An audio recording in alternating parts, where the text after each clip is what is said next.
Hello everyone, Max's Models here, and I received something from our good friend Paul Adams that is very interesting and I thought would make a nice video. And I need to give Paul credit for all the images and all of the legwork on the information. I'm just simply editing it together and reading it.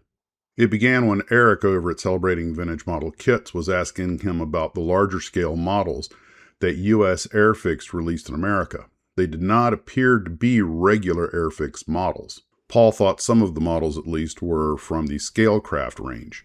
Scalecraft was a British company that made simple, snap-together kits of various subjects, including a steam traction engine and a paddle steamer, as well as planes and cars, boats, and military vehicles. All were motorized, which was unusual for British kits, and the scales varied. In 1977, Airfix bought Scalecraft, but in Britain, the line was kept separate from the main Airfix kit range. Paul does not even remember them getting mentioned in the Airfix catalogs at the time. Scalecraft was closed down in the 1980s, but Paul did not remember if the kits were available in New Zealand, or he simply wasn't interested in the large motorized kits. A few of the car military vehicle kits appear to have been released in America by AVA International under the USAIRFIX name. 4 of the cars and 2 military vehicles. Note in the catalogs and on the boxes, no scale is mentioned, unlike the bulk of the 1/24th scale car models. The 2 military vehicles were shown in the 1979 and 1980 catalogs in regular military colors, but the only boxes he's seen for these kits have both been MASH TV series tie-ins. He's never seen the 1981 Airfix catalog, so he doesn't know if these kits were still listed.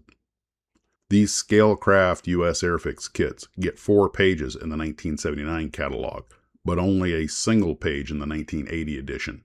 The British issues generally had several box styles, but here we're only showing the later Airfix era kits. The USAIRFIX versions are very rare, and he could not find photos of all 6 kits. This information comes from the USAIRFIX catalogs, Plastic Kits Made in Britain by Ron Ward, Zito Publishing, 2013, an overview of British kit manufacturers. 40 Years of Airfix Toys by Jeremy Brooke, The Crowwood Press, 2019. Despite its title, the Airfix Toys book contains a lot of information on various kit lines. It is a companion to 60 Years of Airfix models, and Paul feels that both are worth having for everyone who's interested in Airfix models. Once again, I want to thank Paul Adams for all of the research and the images, and to Eric over at Celebrating Vintage Model Kits for coming up with this subject to begin with. Guys, this is Max, your humble video editor. Take care, and as always, model on. Oh, well, did I just pirate a video from Eric? I wonder if he was doing that because he's planning to make a video. I better check with him before I post this.